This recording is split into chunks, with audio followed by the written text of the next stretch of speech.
I'm Miles Kessler.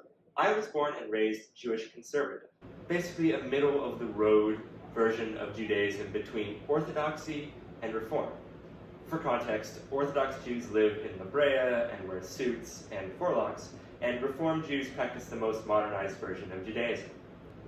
Growing up, my family did Shabbos services on Friday and Saturday mornings. I went to Hebrew school, learned the main prayers, did my bat mitzvah, etc. After that, I didn't do much Jewish stuff, air quotes, until I went to university. And even then, I went to Shabbos because there was free food. Yet, I didn't forget the prayers and songs I learned. My girlfriend's aunt gifted me this blanket here a year ago for my birthday. She, a comedian, knew I was Jewish and wanted to get me a gag gift. Still, it felt like more than just a joke.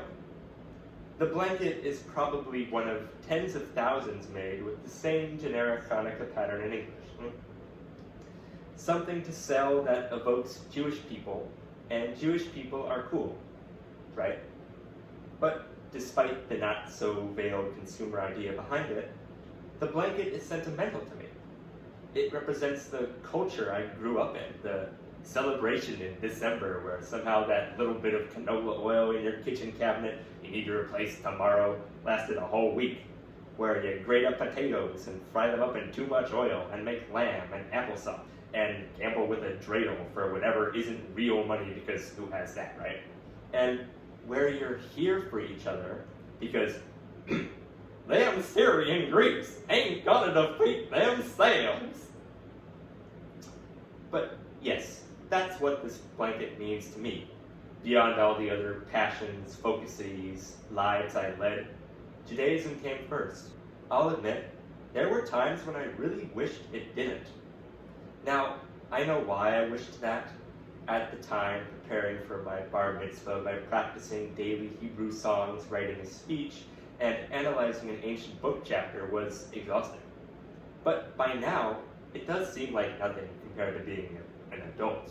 Even though it was, in Judaism, becoming an adult who could pray among the big people in temple.